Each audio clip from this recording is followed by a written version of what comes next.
Dean July, I'd Yes. like to ask you, no?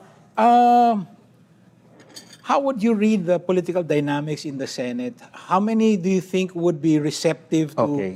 Defense Counsel Michael Poa's referencing of the Supreme Court ruling? Yeah, so far what we have seen, no, despite the their admonition at least to be objective, no, they keep on harping to the fact that let's be objective. I mean those who are identified with the current minority are the ones seemingly lawyering for the defense, right? So and it's the political equivalent of the main character syndrome, no? I mean every time ba maaasahan natin 'tong magkapatid na ito, no, na sila yung tatayo at papagalitan, no, ang Senado ng mga kasama nilang hindi abogado, no? So again, yan yung public opinion part, no? Baka naman sa tingin nila, nakakatulong sila dun sa echo chamber ng Duterte group, pero yung mas malawak na public, no, ay mukhang naiinis na rin sa kanila, no? So that's one. Second, ang isang problema rin dito, no, and it goes both ways, both for the prosecution and defense, no? Politically, no, nakikita natin kasi very strange yung composition ng Senado ngayon, in which half of the composition are politically compromised. No, ibig sabihin, whether nagkaroon ng impeachment or whether nagkaroon ng Senate coup or not, talagang may mga kaso na or may mga politically controversial issues na sila from the very beginning.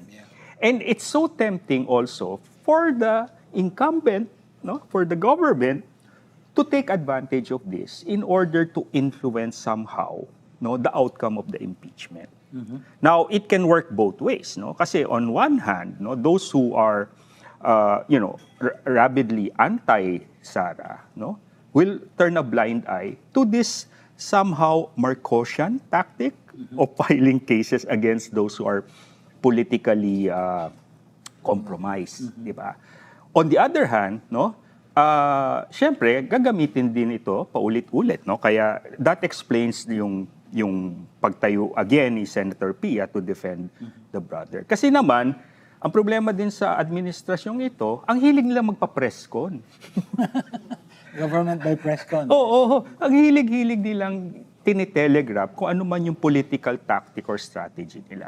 Palagi ko sinasabi, as a political scientist, all is fair in love and politics, di ba?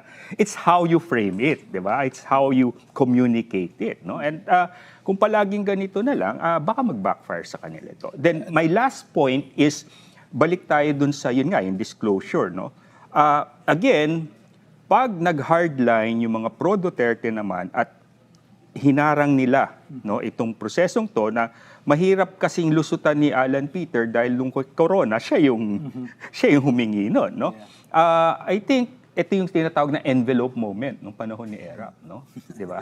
The envelope moment, no, na pero hindi rin tayo sigurado dahil baka iba na ang timpla ng mamamayan ngayon. Dean, if you were